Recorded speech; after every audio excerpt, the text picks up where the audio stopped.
हिंदी में यूपीएससी की तैयारी से संबंधित प्रोग्राम्स को देखने के लिए सब्सक्राइब करें स्टडी IQIAS हिंदी। हेलो दोस्तों, कैसे हैं आप सभी लोग। सबसे पहले तो आप सभी लोगों का बहुत बहुत स्वागत है आपके अपने चैनल स्टडी IQIAS हिंदी पर। और मैं मनोज कुमार आपका पुनः बहुत बहुत स्वागत करता हूं। उम्मीद करता हूं कि आप सभी लोग बहुत अच्छे होंगे। दोस्तों, हम लोगों ने जैसी कि अपनी आधुनिक भारत उत्तर लेखन की जो श्रृंखला चलाई हुई है, आज उसी क्रम में आज हम अपना छठा लेक्चर आज स्टार्ट करेंगे और छठा क्वेश्चन भी आप लोगों का तैयार होगा।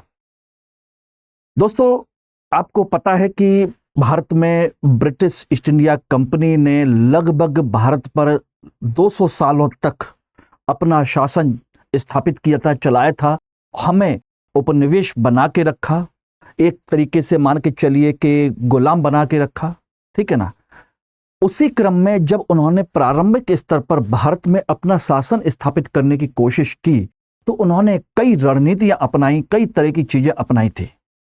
उसी क्रम में आज हम एक अगला टॉपिक डिस्कस कर रहे हैं, जहां से आपके मुख्य परीक्षा में IAS की या PCS की मुख्य परीक्षा में आपका ये क्वेश्चन बनने की संभावना बन जाती है। और दूसरी बात, आपका कंसेप्ट क्लियर होता है।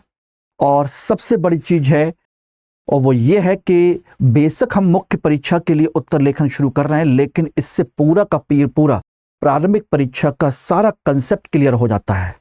जो आपने कभी सोचा भी नहीं होता, उस तरीके से इस टॉपिक को हम लोग कवर कर लेते हैं और आपका पूरा विश्लेषण परख उत्तर आपका तैयार हो जाता है, ठीक है ना।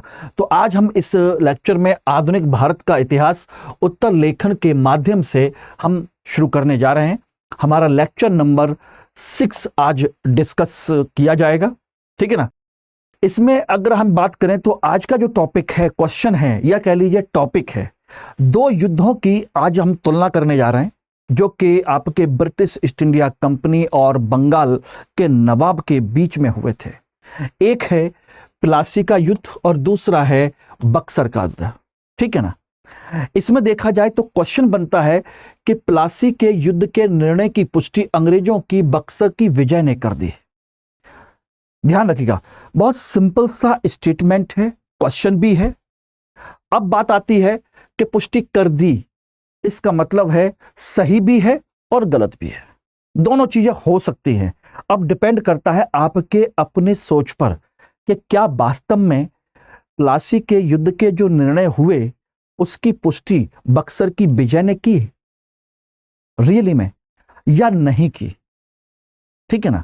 तो इस पक्ष को हम लोगों को देखना है। ध्यान रखिएगा एवरीबॉडी, मेरी आवाज प्रॉपर आप लोगों तक पहुंच रही है कि नहीं पहुंच रही। ध्यान रखिएगा, पिछली क्लास में आप लोग कह रहे सर आवाज नहीं आ रही है, और मैं चाहता हूं कि आप लोग ऐसा कोई क्वेश्चन खड़ा ना करें कि सर आवाज नहीं आ रही। मेरी आवाज आप लोगों तक पहुंचेगी ही नहीं तो फिर सोचिए फायदा ही क्या है। आखिर मेरी आवाज ही तो है जो आपके काम आनी है कि नहीं। आपकी आवाज तो मैं सुन नहीं पा रहा हूं। हाँ, अगर आप पेड बैच में ज्वाइन कर सकते हैं, P2I बैच में बैच ज्वाइन करते हैं, तो वहां पर जरूर हम लोग आपस में बातचीत कर सकते हैं। वहां पर हम लोग आपके क्वेश्चंस लेते हैं, डिस्कशन करते हैं, और वहां पर कम्युनिकेशन हम लोगों का ओरल और वर्बल दोनों तरीके से होता है। यहां पर आप लोग केवल मेरी आवाज सुनेंगे और मेरी आवाज ही आप तक नहीं पहुंची तो मेरे पढ़ाने का कोई फायदा नहीं है, ठीक है ना। तो चलिए इसको हम आज इस टॉपिक को, इस क्वेश्चन को स्टार्ट करते हैं। ध्यान रखिएगा, पहले तो इस क्वेश्चन को पढ़ने की कोशिश कीजिए, समझने की कोशिश कीजिए कि क्वेश्चन क्या कहना चाहता है। बात यह है कि वास्तव में क्या जो स्टेटमेंट है वो सही है कि नहीं है, सही है तो किस हद तक सही है और कैसे सही है।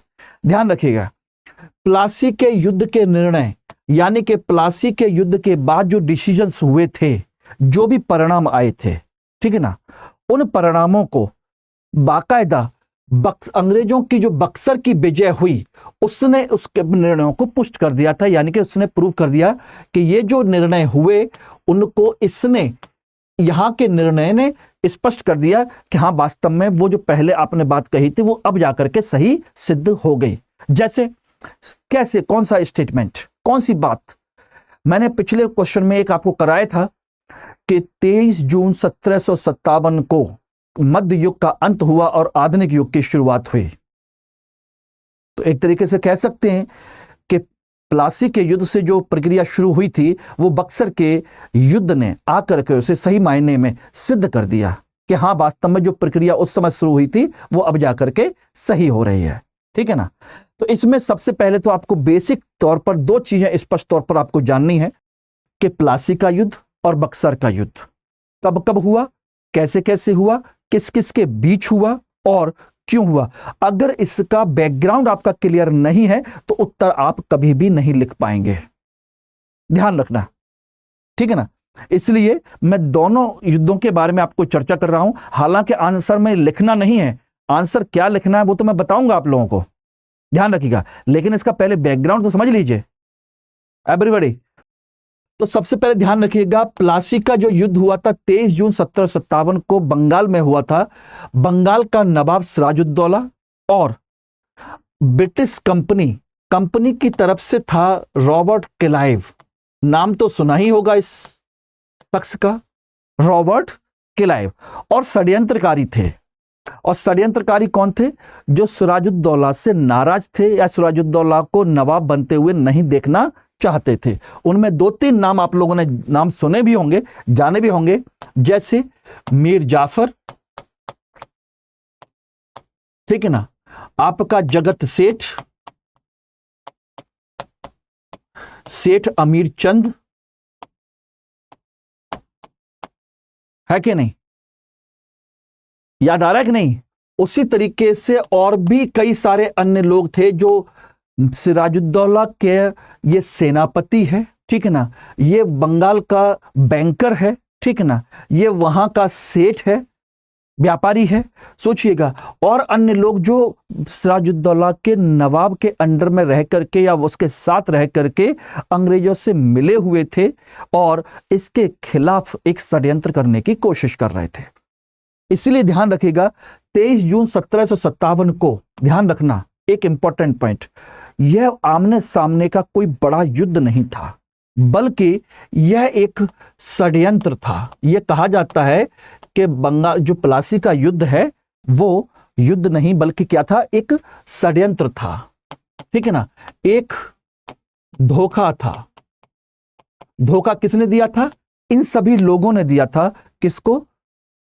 बंगाल के नवाब सिराजुद्दौला को।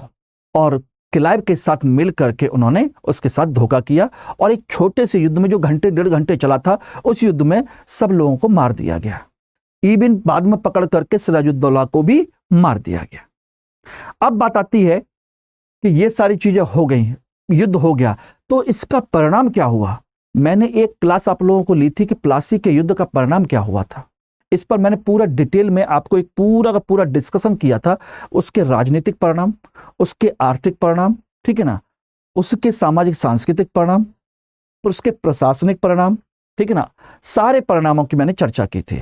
ध्यान रखना, मैं यहां पर भी हल्का सा आपको इंडिकेट कर दूंगा, लेकिन समझने की कोशिश कीजिए कि जब किसी युद्ध के परिणाम की बात आती है तो केवल और केवल सत्ता का परिवर्तन नहीं होता, बल्कि सत्ता यानी कि राजनीतिक परिवर्तन भी होता है, प्रशासनिक परिवर्तन भी होता है, आर्थिक परिवर्तन भी होता है और सामाजिक एवं सांस्कृतिक अन्य गतिविधियों में भी परिवर्तन होते हैं।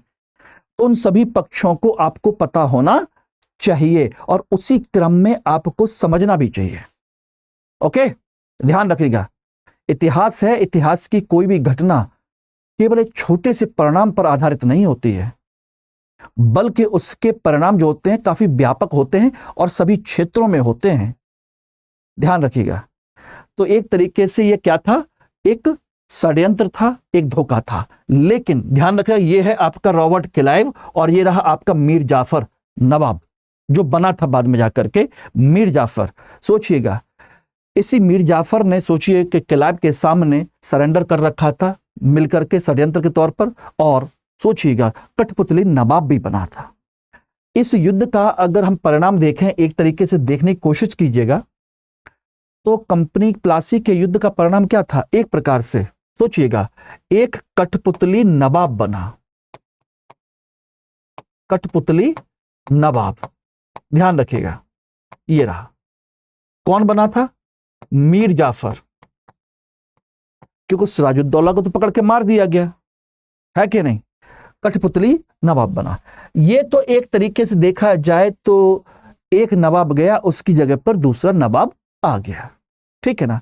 और कोई भी परिवर्तन इसमें नहीं हुआ। देखा जाए प्रत्यक्ष तौर पर तो हमें कोई परिवर्तन दिखाई नहीं दे रहा, लेकिन अप्रत्यक्ष तौर पर इसके कई सारे परिणाम हुए थे, जो मैं आपको अभी चर्चा करता हूं। ध्यान रखिएगा, अप्रत्यक्ष तौर पर सोचिएगा क्या परिणाम हुए थे। अप्रत्यक्ष तौर पर ध्यान रखिएगा, बंगाल पर की सत्ता पर नियंत्रण। ध्यान रखिएगा, अप्रत्यक्ष परिणाम है ये, प्रत्यक्ष तौर पर नहीं। कैसे नियंत्रण किया? क्योंकि इन्होंने अपना कठपुतली नवाब बनाया। ध्यान रखना, किसके माध्यम से? कठपुतली नवाब के माध्यम से, नवाब के द्वारा। एक दूसरा परिणाम क्या हुआ प्रत्यक्ष तौर पर? बंगाल की लूट। सोचिएगा, लूट कैसे? उपहार के माध्यम से और अन्य माध्यमों से। यह भी मैंने आप लोगों को बताया था कि उन्होंने यहां से जब बंगाल के नवाब मीर जाफर को बनाया तो मीर जाफर ने बदले में क्या दिया? 24 परगना की जागीर दी, 2.5 लाख 3 लाख रुपए नगद रुपए दिए, ठीक है ना। और भी के सैनिकों को और उनके कंपनी को कितने सारे उपहार दिए। ये तो एक बार में दिए ही दिए गए, प्लस उसके बाद में कंटिन्यू हर सोचिए कि हर ब्रिटिश कंपनी का अधिकारी आता था और बंगाल से नवाब से लूट करके लेके जाता था। उपहार दो, नहीं तो कुछ और लूटेंगे, कुछ और करेंगे। यानी अल्टीमेट यहां से लूट की शुरुआत हो गई थी। ध्यान रखिएगा।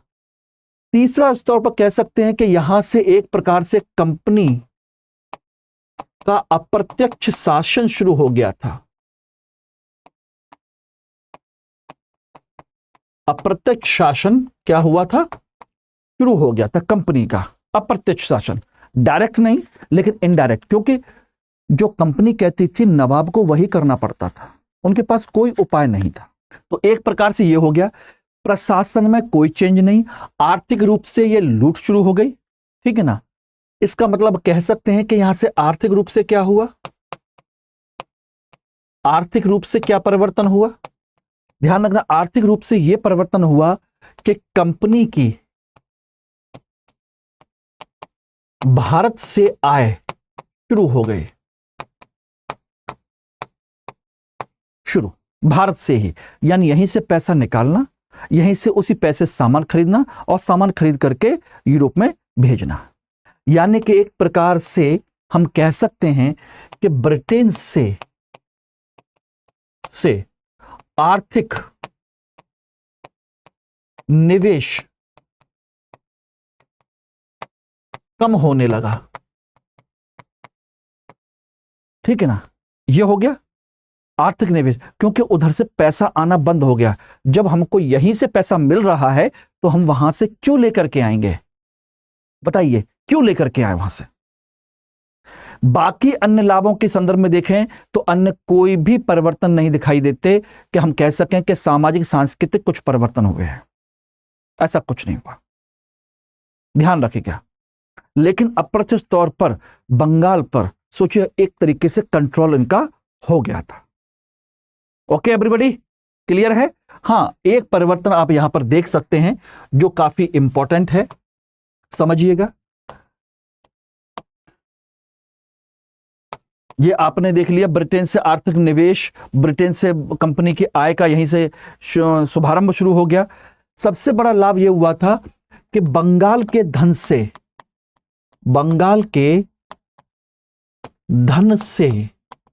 भारत के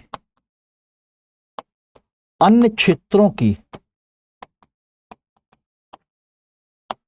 विजय यात्रा शुरू की गई।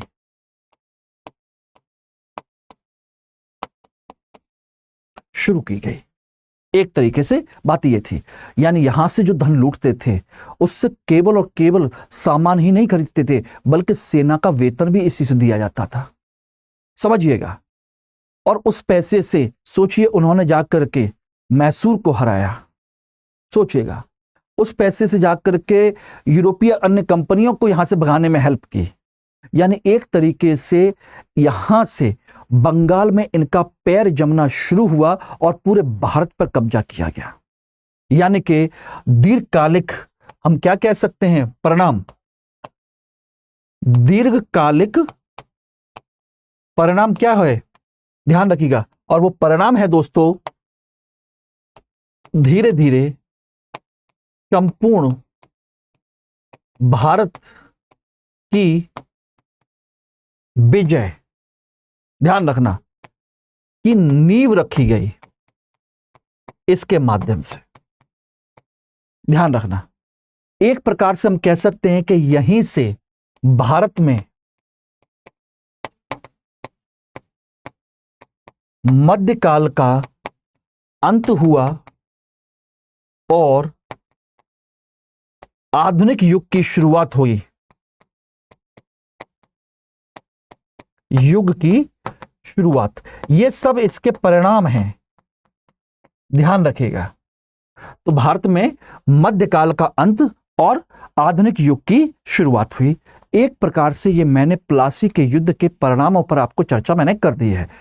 अब ध्यान रखना, ये मैंने चर्चा कर दिया, लेकिन जरूरी नहीं है कि इन सारी बातों को आपको किसमें लिखना है, आंसर में। लेकिन अगर आंसर की जो डिमांड है उसके अनुसार अगर ये सारा कंसेप्ट क्लियर नहीं है तो सही आंसर लिखना भी आपको मुश्किल पड़ जाएगा।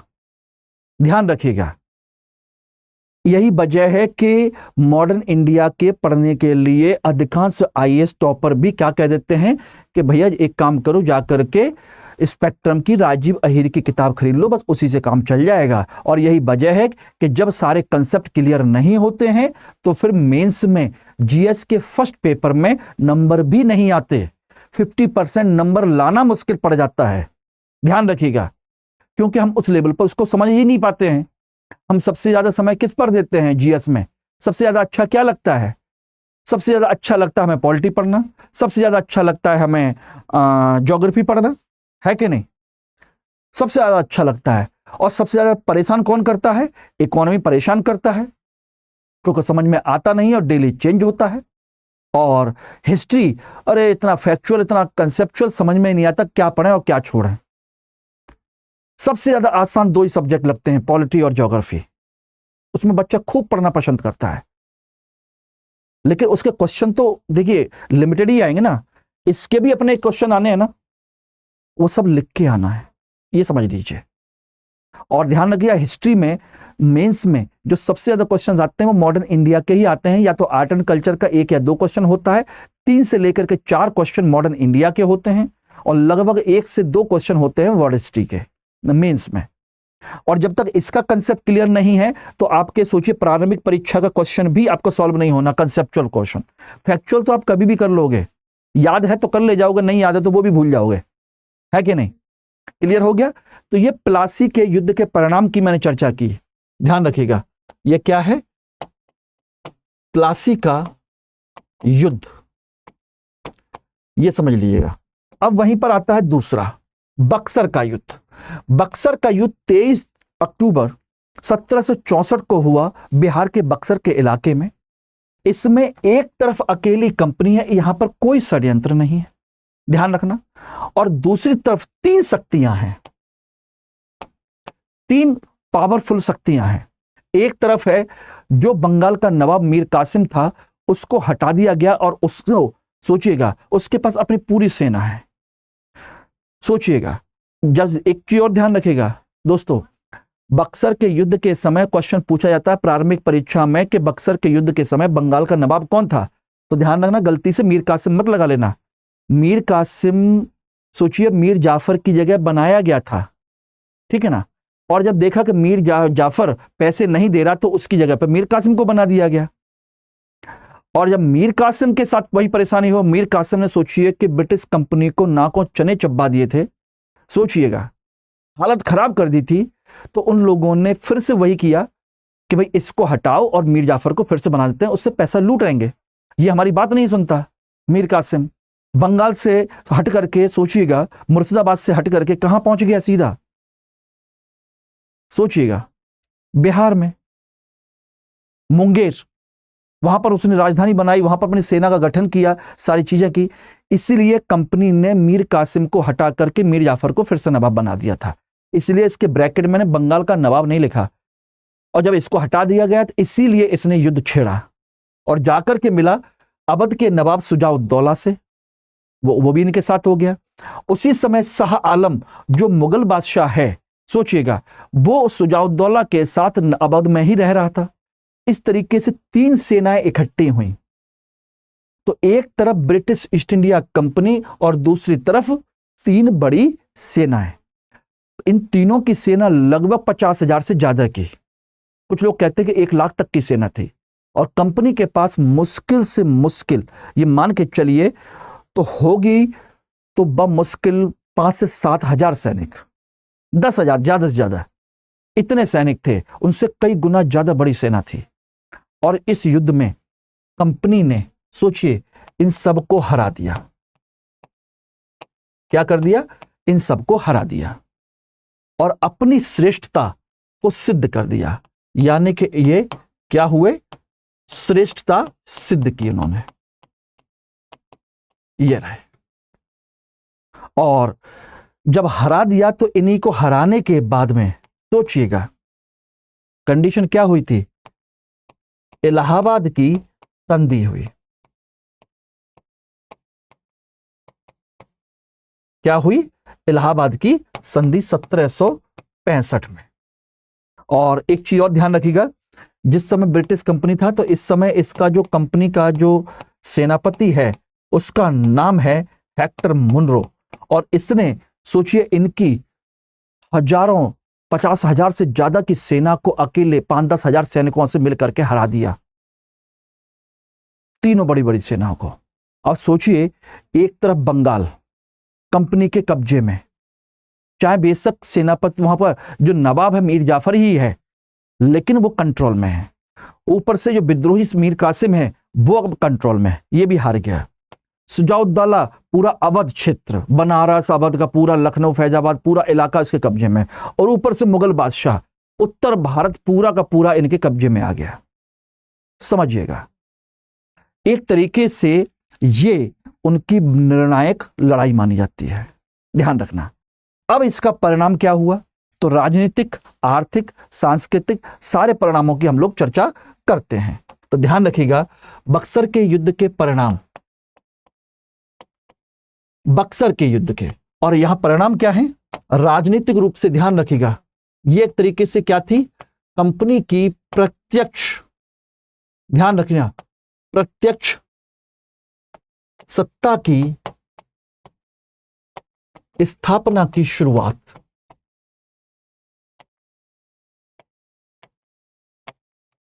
जो प्लासी के युद्ध में कैसी थी? अप्रत्यक्ष तौर पर थी। यहां पर प्रत्यक्ष सत्ता की स्थापना की शुरुआत हो रही है। ध्यान रखिएगा। दूसरा इसी में ध्यान रखिएगा, और क्या क्या है? यहां पर कंपनी ने अपनी सैन्य श्रेष्ठता को सिद्ध किया, श्रेष्ठता सिद्ध की। बोले कि ये प्लासी के युद्ध की तरह षड्यंत्र नहीं है। ये मत सोचिएगा कि हम उस युद्ध को जीत नहीं सकते थे, कि हम हमेशा षड्यंत्र ही करेंगे। सोचिए, 5-10 हजार सैनिकों से हमने पूरी की पूरी सेना तुम्हारी क्या कर दी है? हरा दी है। हम सैन्य रूप से भी सर्वश्रेष्ठ हैं। ध्यान रखना। और इसके क्या परिणाम हुए?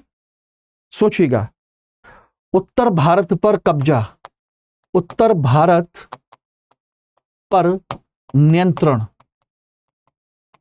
सोचिएगा, इसके माध्यम से नियंत्रण। कैसा नियंत्रण? ध्यान रखिएगा, यहीं पर राजनीतिक नियंत्रण भी और आर्थिक नियंत्रण भी। अब कहोगे सर आर्थिक नियंत्रण कैसे? आर्थिक नियंत्रण कैसे था? बंगाल, बिहार, उड़ीसा, तीनों का दीवानी अधिकार इनको मिला। दीवानी अधिकार किसके माध्यम से? इलाहाबाद की संधि के द्वारा, ये तो हमने पढ़ी थी ना 1765 में, इलाहाबाद की संधि के माध्यम से बंगाल, बिहार, उड़ीसा का दीवानी अधिकार यानी कि आर्थिक नियंत्रण भी हो गया, राजनीतिक नियंत्रण भी हो गया। सोचिएगा, कंपनी ने अपनी सैन्य श्रेष्ठता भी सिद्ध कर दी और प्रत्यक्ष शासन की स्थापना की शुरुआत भी कर दी एक तरीके से। क्यों? क्योंकि ये 1772 से शुरू हो गई थी। इसके बाद कुछ समय तक दीवानी अधिकार, उसके बाद राजनीतिक अधिकार भी इनका शुरू हो गया था। समझिएगा, ठीक है ना। इसके बाद देखा जाए तो क्या होता है, इसी के बाद देखेंगे तो सोचिएगा और क्या क्या परिणाम हुए इसके। सोचिएगा, उत्तर भारत को, सोचिएगा उत्तर भारत में एकमात्र शक्ति कौन बन गए? अंग्रेज। अब कहोगे इसे एकमात्र शक्ति अंग्रेज कैसे हो गए? देख लीजिए यहीं पर कैसे हो गए, ध्यान रखिएगा। 1761 पानीपत का थर्ड युद्ध, और यहां पर मराठा कमजोर। क्या है? मराठा ऑलरेडी कमजोर है 1761 में ही। सोचिएगा, तो मराठा तो पहले से कमजोर थे, है कि नहीं? तो मराठे दिल्ली पर कब्जा कर ही नहीं सकते थे क्योंकि ऑलरेडी ये कमजोर हो चुके हैं, ठीक ना। 1760, सोचिएगा क्या हुआ था 1760 में? वांडीवाश का युद्ध। इसके युद्ध से फ्रांसीसी कमजोर हो गए क्योंकि ब्रिटिश कंपनी ने क्या कर दिया? बांडीवास का युद्ध में इनको हरा दिया। अब बताइए, ये 1762 में हुआ था, 1763 में हुआ था बांडीवास का युद्ध। सोचिएगा, मैंने 60 क्यों लिखा है? 1700 एक तरीके से मानकर ये 56 से क्या शुरू हुआ था? सप्तवर्षीय युद्ध शुरू हुआ था, याद है कि नहीं? 7 ईयर ऑफ वार, 1756 से लेकर के 1763 तक। 63 में जाकर के आपकी क्या हुई थी? पेरिस की संधि, वही थी ना, ठीक। लेकिन उस युद्ध में उससे पहले ही इनको हरा दिया गया था। तो एक तरीके से बांडीवास के युद्ध में फ्रांसीसी कंपनी को पूरी तरीके से हरा करके कमजोर कर दिया गया, ठीक है ना। क्लियर हो गया? तो फ्रांसीसी बाहर, मराठा बाहर, ठीक। और अभी मैसूर उतना शक्तिशाली हुआ नहीं है जो दूसरी सत्ता कब्जा कर सके। तो एक तरीके से उत्तर क्या पूरे दक्षिण भारत पर भी एक तरीके से इनका कंट्रोल जैसी कंडीशन बन चुकी थी। यानी कि हम कह सकते हैं कि बंगाल के प्लासी के युद्ध ने ब्रिटिश कंपनी को भारत में पैर जमाने की जगह दी थी। तो सोचिए, बक्सर के युद्ध ने पूरा साम्राज्य उनको दे दिया। समझ लीजिए, है कि नहीं। और यहीं से इनका क्या हुआ? उत्तर भारत, सोचिए आर्थिक प्रभाव, आर्थिक परिणाम। सोचिएगा आर्थिक परिणाम क्या है? आर्थिक परिणाम में सबसे महत्वपूर्ण, सोचिएगा सबसे महत्वपूर्ण है भारत के, विशेषकर उत्तर भारत के संसाधनों पर नियंत्रण। सोचिए, और इन्हीं के माध्यम से सोचिए संपूर्ण भारत की विजय।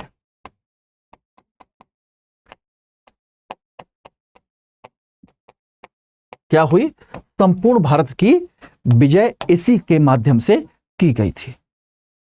मैंने एक दिन आपको चर्चा की थी कि डुप्ले भारत की पूंजी मद्रास में ढूंढ रहा था तो क्लाइव ने उसे बंगाल में ढूंढ लिया। वो ढूंढता ही रह गया, है कि नहीं। दो ही बड़ी शक्तियां थीं, या तो मराठे दिल्ली पर कब्जा करते या फिर फ्रांसीसी इन लोगों के साथ मिलकर के ब्रिटिश कंपनी को भारत से बाहर कर सकता था। इस युद्ध ने, बक्सर के युद्ध ने ये परिणाम दे दिया था। अब इन दोनों का हमें क्या करना है? विश्लेषण करना है अकॉर्डिंग टू क्वेश्चन।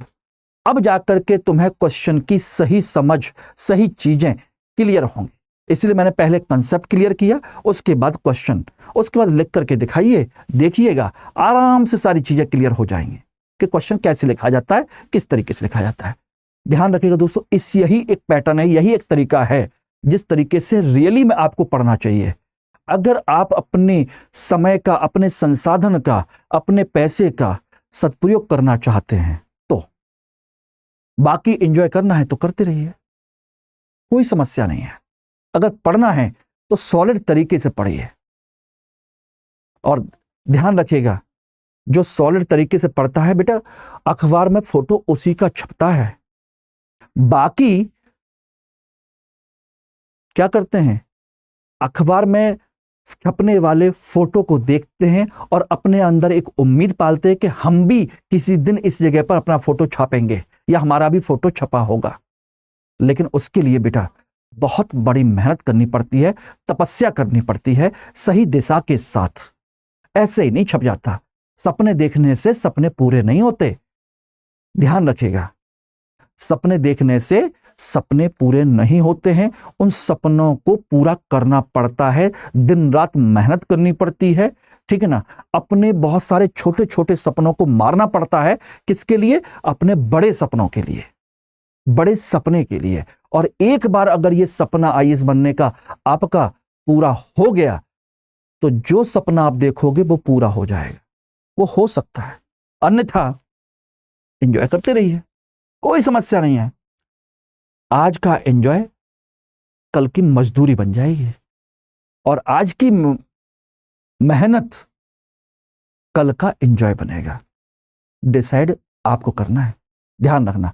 इसी दृष्टिकोण से ध्यान रखिएगा, हम लोग जो कर रहे हैं सेम यही पैटर्न, यही सारी चीजें दोस्तों हमारा P2I बैच का है। सबसे पहले तो आप सभी लोगों को रक्षाबंधन की बहुत बहुत शुभकामनाएं, बहुत बहुत बधाइयां कि आप सब लोग बहन भाइयों का प्यार बहुत अच्छे से बना रहे। सभी भाई अपनी बहनों की सच्चे दिल से रक्षा करें। लेकिन ध्यान रखिएगा, रक्षा सही मायने में तभी हो सकती है जब आप कैपेबल होंगे, और कैपेबल होता नहीं है कोई, बनना पड़ता है। और जो होता है वो माँ बाप की संपत्ति के आधार पर है या किसी अन्य तरीके से है, तो उसे मैं कैपेबल नहीं मानता। आप अपना नाम, अपना वजूद, अपना अस्तित्व खुद क्रिएट कीजिए। अपने आप को प्रूव कीजिए कि मैं केवल पिता की संपत्ति पर आगे बढ़ने वाला व्यक्ति नहीं, बल्कि उनके संसाधनों का उपयोग करके मैं और आगे बढ़ सकता हूं। और वो एक प्लेटफॉर्म है आईएएस बनने का, ध्यान रखना। और उस प्लेटफॉर्म में सोचिए, उससे बढ़िया कोई चीज हो नहीं सकती। आप लोगों के लिए रक्षाबंधन के शुभ अवसर पर स्टडी IQ ने, सोचिएगा, आपकी फीस में और ज्यादा डिस्काउंट कर दिया है। आज के दिन के लिए केवल और केवल सोचिए 31 अगस्त के लिए, आज सिर्फ और सिर्फ 31 अगस्त, ये लास्ट डेट भी है, एडमिशन की भी लास्ट डेट है, और सोचिएगा ऑफर की भी लास्ट डेट है। क्यों? क्योंकि आज के बाद ये बैच क्लोज हो जाएगा। ये बैच आपका शाम को 6 बजे स्टार्ट हो चुका है, ठीक है ना, जिसमें अभी ओरिएंटेशन क्लास चल रही है। प्रॉपर क्लास आपकी कल या परसों से स्टार्ट हो जाएगी। आप एडमिशन लेकर के इसको करिए। बैच आपके तीनों लैंग्वेज में है, हिंदी, इंग्लिश और हिंग्लिश, यानी कि हिंदी इंग्लिश दोनों मिक्स है, ठीक है ना। लेकिन इस ऑफर को इस्तेमाल करने के लिए आपको कोड इस्तेमाल करना होगा MK Live। इस कोड को इस्तेमाल करने पर आप लोग, सबसे बड़ी बात जो है, आप लोग मुझे अपने साथ कनेक्ट कर सकते हैं, या कह सकते हैं आप लोग मेरे साथ कनेक्ट हो सकते हैं। इस कोड का सबसे बड़ा फायदा यही है कि आप पर्सनली मेरे से आप जुड़ जाएंगे, जिसमें मैं आप लोगों की प्रॉपर तरीके से आपको देखिए हेल्प करूंगा। एक चीज ध्यान रखिएगा, क्लास में सबको एक जैसा ही पढ़ाया जाएगा, एक जैसी सारी चीजें की जाएंगी, सबको प्रॉपर गाइड किया जाएगा। लेकिन ध्यान रखना, आप लोग जब ये इस कोड को इस्तेमाल करेंगे तो आपको पर्सनली, आपको बहुत सारी चीजें, आपको एक्स्ट्रा हेल्प मिल जाएगी पर्सनली। ध्यान रखिएगा, ओके, तो आज एडमिशन की भी लास्ट डेट है, ऑफर की भी लास्ट डेट है। बेटर है आज के आज इसको जल्दी से आप ज्वाइन कर लीजिए, कल से आप अपनी क्लास को स्टार्ट कीजिए। आज क्लास तो आज भी है, ध्यान रखना, क्लास आज भी है, एक इंपॉर्टेंट टॉपिक पर ही है, और वो क्लास मैं ही ले रहा हूं, कोई और भी नहीं ले रहा है। ओके एवरीबॉडी, और इसमें आपकी 4 स्टेज की रणनीति के साथ आपको 2024 का टारगेट किया जा रहा है। First stage, second stage, third stage, fourth stage, हर स्टेज के लिए प्रॉपर आपकी एक रणनीति है, एक कंसेप्ट है, एक स्ट्रेटजी प्लान की गई है, जिसमें हम सब लोग मिलकर काम कर रहे हैं, ठीक है ना।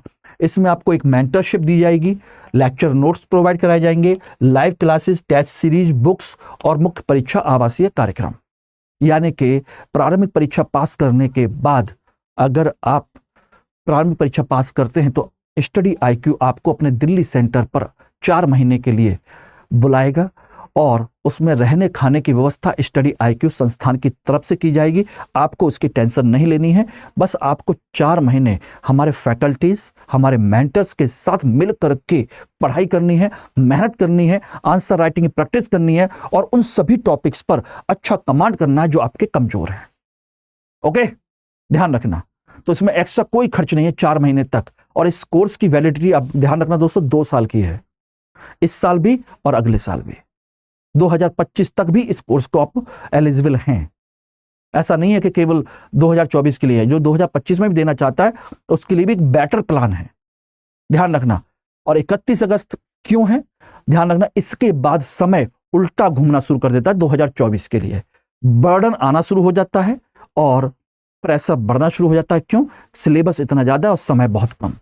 तो बेहतर है कि हम इस समय इस पर पूरा फोकस करें, क्योंकि अगस्त के बाद जितने दिन आप लेट करेंगे आपका टारगेट 2024 का आपसे दूर होता चला जाएगा। तो बेहतर है इस ऑफर का लाभ उठाइए आप लोग। ओके, अब आ जाइए, हमने सारी चीजें कर दी, तो अब इसमें उत्तर कैसे लिखा जाएगा अब आप समझ सकते हैं। सबसे पहले भूमिका, प्लासी के युद्ध के परिणाम, फिर बक्सर के युद्ध के परिणाम और दोनों युद्धों के परिणाम की तुलना। यहां पर आपको ध्यान रखना, इस 5 पैराग्राफ में आपको उत्तर लिखना है। शब्द आपके कितने हैं? 200 से 250 शब्द, ठीक है ना। लेकिन बात आती है कि कितने परिणाम हम लिख सकते हैं। अभी मैंने जो लिखाए हैं पता चला कि हम 200-250 शब्द तो हमने प्लासी के युद्ध के परिणाम पे ही लिख दिए। ध्यान रखना, हमें सबसे ज्यादा फोकस करना है इन दोनों के परिणामों की तुलना पर। जैसे हम यह बात करें भूमिका, उपरोक्त कथन काफी हद तक सही दिखाई देता है, क्योंकि प्लासी के युद्ध के अधिकांश निर्णयों की पुष्टि अंग्रेजों के बक्सर के विजय ने कर दी थी। यह बिल्कुल सही है, काफी हद तक इतना ही इसमें लिखना है। यानी कि उपरोक्त कथन काफी हद तक सही है। क्या सही है? क्योंकि यहीं से अब आगे लिखना है। प्लासी का युद्ध ध्यान रखना कब हुआ था? 23 जून 1757 को हुआ था, कंपनी और नवाब सिराजुद्दौला के बीच में, दौला के बीच, ठीक है ना। लेकिन यहीं पर आपको लिखना है, लेकिन यह युद्ध एक युद्ध नहीं था, एक षड्यंत्र था। ध्यान रखना, लेकिन युद्ध क्या था? एक प्रकार का षड्यंत्र था, ठीक है ना। इसने, अब इसके परिणाम आपको यहां दिखाने हैं। इसके परिणाम ने क्या किया? इसने, सोचिए, कंपनी को बंगाल में पैर जमाने में सहायता की, बंगाल पर अप्रत्यक्ष नियंत्रण दिया, ठीक है ना। बंगाल के संसाधन दिए, ध्यान रखिएगा, अप्रत्यक्ष नियंत्रण दिया, संसाधन दिए, पैर जमाने का मौका दिया। यानी एक प्रकार से कह सकते हैं अप्रत्यक्ष तौर पर सोचिए, भारत की सत्ता, भारत की नहीं, ध्यान रखिएगा, भारत में सत्ता की स्थापना में सहायता की। क्लियर हो गया है कि नहीं? ये परिणाम के साथ क्लियर हो रहा है कि नहीं हो रहा? यानी कि इस युद्ध ने कंपनी को बंगाल में पैर जमाने में सहायता दी, कंपनी बंगाल पर अप्रत्यक्ष नियंत्रण करने में सहायता की, बंगाल के संसाधन दे दिए और उसका उपयोग करके एक तरीके से भारत पर अप्रत्यक्ष तौर पर भारत में सत्ता की स्थापना में सहायता की, उन संसाधनों के माध्यम से ही। ठीक है ना? लेकिन अब यहीं पर दूसरा क्या है, बक्सर के युद्ध ने सोचिएगा प्लासी के निर्णयों को सही सिद्ध किया, के निर्णय को कंपनी के लिए, ध्यान रखिएगा, सही सिद्ध किया। कैसे किया? अब यहीं पर पॉइंट नोट करते चले जाइए। कैसे किया? पहली बात तो इसने सैन्य सर्वश्रेष्ठता सिद्ध की। अब सैन्य सर्वश्रेष्ठता कैसे सिद्ध की, यह मैं आपको बता चुका हूं कि कैसे उन्होंने सैन्य सर्वश्रेष्ठता सिद्ध की थी, क्योंकि इन्होंने प्रत्यक्ष तौर पर 3 बड़ी शक्तियों को हरा दिया था। उत्तर भारत की तीनों शक्तियों को हराया। ठीक है ना? इसने सैन्य अनुशासन को सिद्ध किया, क्योंकि 7,000 की सेना और 50,000 की सेना तभी हो सकती है जब सैन्य अनुशासित तरीके से काम कर रहा है। सेना की सर्वश्रेष्ठता इसके माध्यम से सिद्ध हो गई। ठीक है ना? इस दूसरा आर्थिक रूप, राजनीतिक रूप से अब आ जाइए। सोचिएगा राजनीतिक रूप से क्या परिणाम हुए। राजनीतिक रूप से संपूर्ण उत्तर भारत सोचिएगा नियंत्रण में कैसे, वो मैं आपको बताया ही मैंने। मुगल बादशाह अब कंपनी के अधीन क्या आ गया है, अवध का नवाब उनके अधीन आ गया, बंगाल का नवाब उनके अधीन आ गया, सारी चीजें उनके अधीन आ गई। सोचिएगा, यानी 3 शक्तियां उनके अधीन आ गई के नियंत्रण में। ध्यान रखिएगा। दूसरा, इसके माध्यम से और क्या हुआ, एकमात्र शक्ति बनकर उभरे,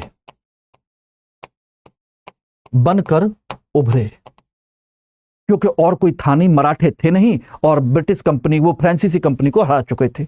एकमात्र शक्ति बनकर के उभरे।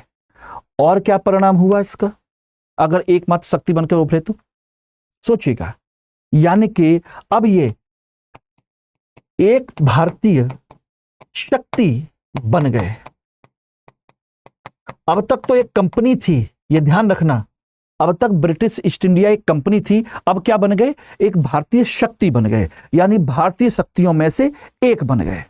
यानी ये भी एक प्रकार के भारत के सत्ता के भागीदार बन गए। अगर ये युद्ध में ना जीतते तो ये भागीदार नहीं बन पाते, केवल कंपनी और कंपनी बन के रह जाती बस। ठीक है ना? ध्यान रखिएगा। Okay everybody. इसके बाद इसके आर्थिक परिणाम क्या हुए? आर्थिक परिणाम सोचिएगा, आर्थिक परिणाम बंगाल प्लस उत्तर भारत के संसाधन,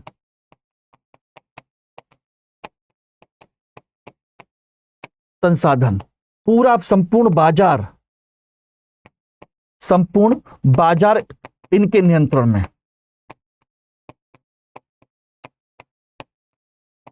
सोचिएगा, संसाधन नियंत्रण में और संपूर्ण बाजार इनके नियंत्रण में। अब चाहे जितनी कीमत पर लूटें और चाहे जितनी कीमत पर उसको बेचें, चाहे कुछ भी करें। अब चाहे आपसे जबरदस्ती अफीम की खेती करवाएं, नील की खेती करवाएं, सोचिएगा, गन्ने की खेती करवाएं, कपास की खेती करवाएं, कुछ भी करवाएं, अब ये करवा सकते हैं क्योंकि सब कुछ इनके हाथ में आ गया था। Okay, clear everybody? समझ में आ गया कि नहीं आ गया? ये साथ के साथ देखिए, मैं ये बता रहा हूं, इसकी दोनों की परिणाम की तुलना ही चल रही है, ध्यान रखना। मैं दोनों की तुलना साथ के साथ ही करा रहा हूं इसके।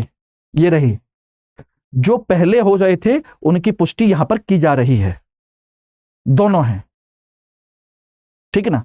तो सैन्य, राजनीतिक और आर्थिक, इसके अलावा और कोई किसी प्रकार के परिणाम की आपकी जरूरत नहीं है। यानी एक तरीके से और कह सकते हो कि यहां पर क्या शुरू हुआ, एक चीज और शुरू हुई, भारत का आर्थिक शोषण। भारत का आर्थिक शोषण, यानी कि इस युद्ध के बाद ब्रिटिश कंपनी ने, सोचिएगा, यूरोप से धन लाना बंद कर दिया और भारत के धन से ही उन्होंने सारे काम किए। सोचिएगा, आर्थिक शोषण, यानी कि भारत के बाजार के लिए जो सामान खरीदना है उसके लिए, सोचना, जो कुछ भी पैसा चाहिए वो यहीं से ले रहे हैं, उसी से सामान खरीद रहे हैं, उसी को यूरोप में जाकर के बेच रहे हैं। सही मायने में ब्रिटिश कंपनी का भारत अब उपनिवेश बनना शुरू हो गया। तो यहां पर कह सकते हैं सही मायने में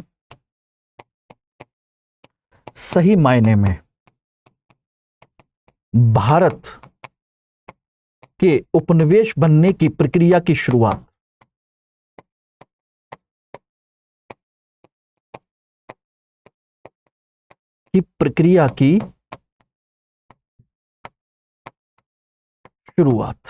यहां से हुई, इससे पहले कहीं नहीं थी।